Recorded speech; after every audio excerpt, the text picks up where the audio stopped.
भारत इस मामले में बहुत ही गौरवान्वित रहा है, बहुत नसीब बड़ा रहा है कि मतलब भारत को एक ऐसा साहित्यकार, ऐसा अफसाना निगार, ऐसा उपन्यासकार जिसको मुंशी प्रेमचंद के नाम से जानते हैं।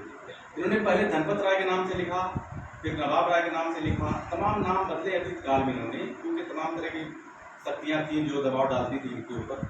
लेकिन कहते हैं कि जब इंसान के अंदर मौलिकता का दर्शन हो जाता है, साक्षात्कार हो जाता है, आत्ममीमांसा हो जाती है, तो किसी किसी माध्यम से, किसी किसी वसीले से अपनी बात को रखता है।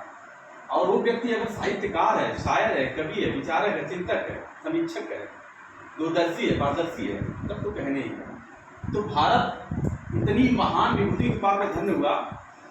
और मैं कहीं पढ़ रहा था, वहाँ लिखा था कि अगर भारत को अच्छी तरीके से जानना है, समझना है, तो सबको दरकिनार कर दीजिए, सिर्फ मुंशी प्रेमचंद को पढ़िए। कितनी बड़ी बात है, हमें सोचना होगा, मीमांसा करना होगा। और सिर्फ उनका एक ही उपन्यास पढ़िए, गोदान पढ़िए, गबन को हटाइए, सेवासदन को हटाइए, गबन को हटाइए। लेकिन उसको पढ़ने के बाद अगर हम जान रहे हैं तो हमारी जिम्मेदारी क्या बनती है? हमारी जिम्मेदारी बनती है कि अपने समाज को जागरूक करें। उनकी लेखनी में निरंतर समाज की महरूमी, समाज की वंचना, समाज की पीड़ा,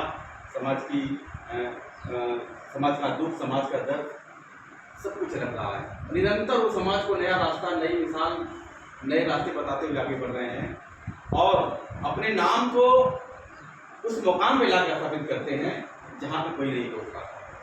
उसके बाद तमाम साहित्यकार आते हैं, तमाम राइटर आते हैं, लेकिन उन सब तक कोई नहीं आता है। यहाँ तक कि फिल्मी दुनिया से भी उनका बुलावा आता है और वो जाते भी हैं मुंबई में, लेकिन उनका दिल नहीं लगता है। तमाम कहानियाँ, तमाम स्क्रिप्ट लिखते हैं, लेकिन कुछ लम्हे के बाद फिर अपने लम्हे वही लौट के आते हैं। जैसे कई आदमी गए मुंबई, उनका दिल नहीं लगा, फिल्म की देखा, वापसी कर ली।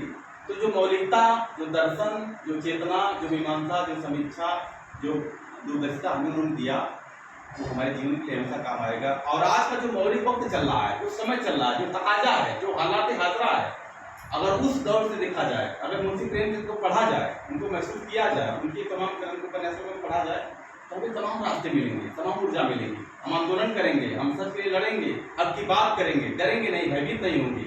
वो सब ऊर्जा हमें तभी मिल सकती है जब मुंशी प्रेमचंद को पढ़ेंगे, अन्यथा नहीं मिल पाएंगे। दूसरी चीज़ ये है कि हमें इस बात का भी गर्व होना चाहिए कि हमारे सामने, हमारे पीछे, हमारे आगे एक ऐसा साहित्यकार है जो भी इतना कुछ दे गया है, साहित्य को इतना समृद्ध किया हुआ है कि उनके बाद जितने साहित्यकार आ रहे हैं, उनके कद में कोई नहीं आ रहा है।